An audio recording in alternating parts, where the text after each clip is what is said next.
the proper backstory for Iori now has been, I would assume for the most part, given to us. There's still a lot of stuff that we don't know about him. Like, I willingly believe that there's probably a bunch of stuff between him and Yayoi that are going to lead to, like, bigger things. But this has been way more on set with, like, his whole history with the Beckoning Hands, and obviously, like, what kind of, like, set him into, like, his current personality. Because, like I said, there's got to be way more that he's got, like, you know, hidden, and in his mind, just the general, like, secrets, important things to him. Because being around his sister has to, like, it has to have more than just, like, oh yeah, that's my sister, like, she's just really strong and stuff. If he's in duos with her sometimes, like, doing, like, the whole, like, setup kind of combo moves, like we saw when they were combining, like, her weird, whatever the exact description of her, like, disintegration eye is gonna kind of be like, combined with his shadows. Remember that whole portion, or, like, early on in the series?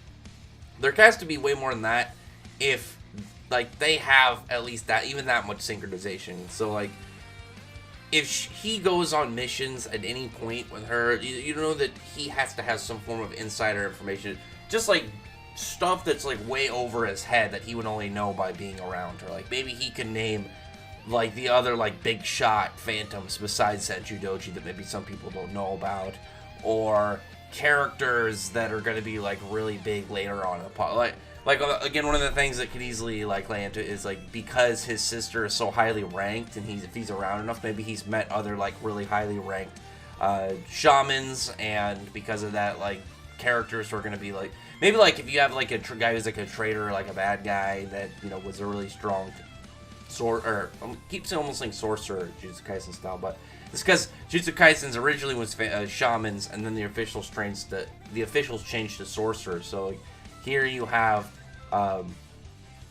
like, what I would assume the same thing, because the Phantom Seer, like, powers, like, they don't seem, like, very shamanistic. At least I don't know. Maybe I'm wrong on the concept, but I think the funny naming of it that has, like, a similar vibe of series, but it's just, like, a small, like, little notice to have in there of nothing important, but just something that's tripped me up multiple times, as I always will forget and then, like, read the other series, like, whatever their profession is, vice versa.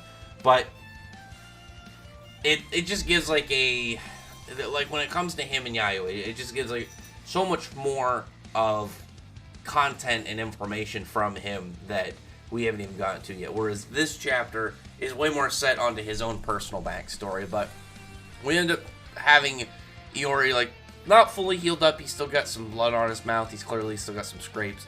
And he's going up. You have the doll god in this really cool looking panel. I really like the idea that really the only consistent thing about, like, this thing's shape would be those big spooky eyes, those big just cavities where eyes should be with some lights coming out of it. You know, he's doing his thing. Coming up here, here's Retta. She's got pretty much the rest of the cast that came there with him. Like, if he doesn't defeat her here, then she's just going to take some people and go, like, clearly.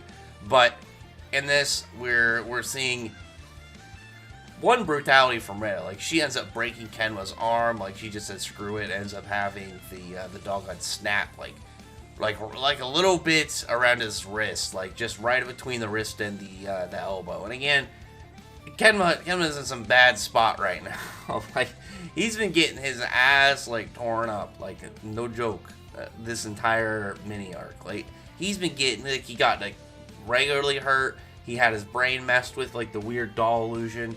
He had those explosions hit him in the back.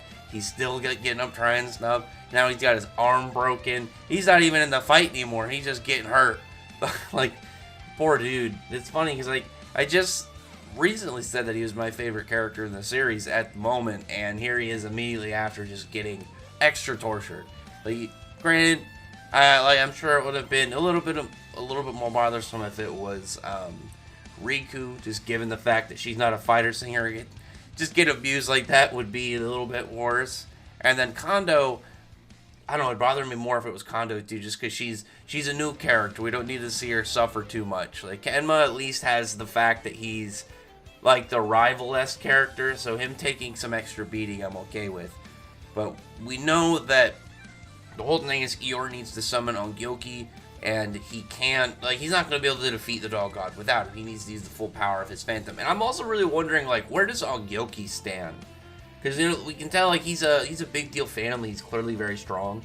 But where in like the lore of Phantoms does he sit at? Like, was he like secretly like a really high level one? Was he some ancient one that was like sealed away? That's like, oh, you know, we had to, you know, you're the only person that could have tamed it or something, or tamed. You're the only person that can synchronize with it or like be compatible to him. You know, some form of just general Ongyoki lore. I like it.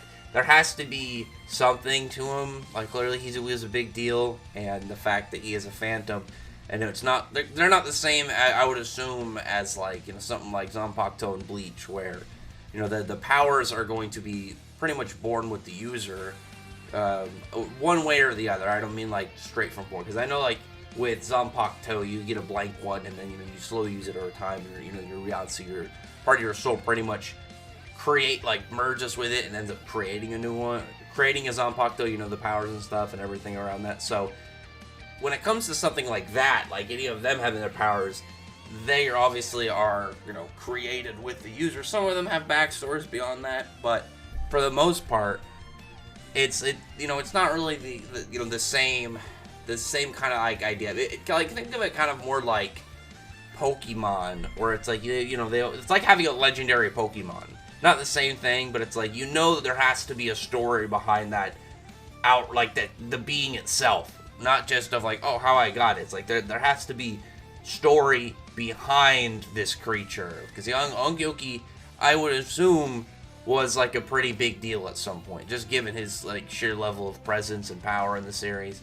But we see in this backstory who Iori was protecting at some point. This was the beckoning hand we saw in like a flashback momentarily with Senju Doji, and it's like early in his in his career. It's like he has these spirit wounds from using Ongyoki and stuff, and the girl was seemingly like mending his spirit wounds, like just healing them, but it turns out she was actually absorbing them.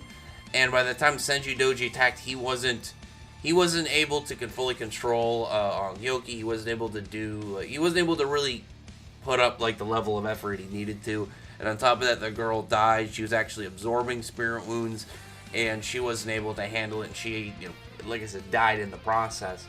So that makes sense of why he wouldn't want to like let loose this character all the time. If he's got bad habit, or not bad habits, he's got bad memories of like just not being able to have full handle on it, and leading into the death of another person, and, you know, creating that whole personality thing for him that he's got, where he doesn't really want to do anything for other people.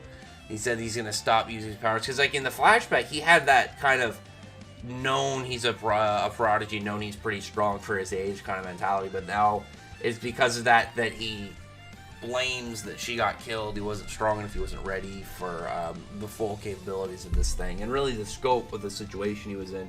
So very simple backstory. I like that. Like it just in the way that it was presented. It's like he had his own character flaws. He had his own problems, and he ended up, you know, getting attached to this girl, and then it was because of the way that she was with him that he seemingly kind of like was like let his guard down personally, and then kind of clearly became a little bit closer to her.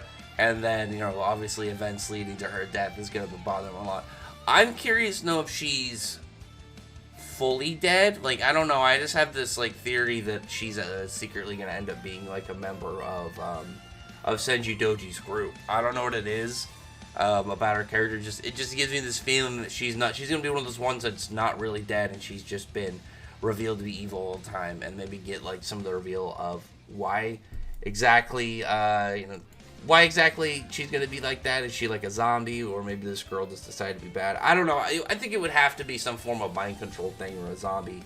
It'd be kind of depressing if you had her in the story, and then it's like she's alive, but she decided to turn evil through like whatever the events were. I don't know, we'll see. It was mostly just a backstory chapter for the, like, other than that, it was like Iori getting there. Anyway, other than that, though, comment below. Tell me your thoughts about this chapter, because The next chapter is where I think a lot of crazy is going to go. It looks like he's hype. It's getting hyped up for the battle between these two when he lets Hongyoki out in the next one.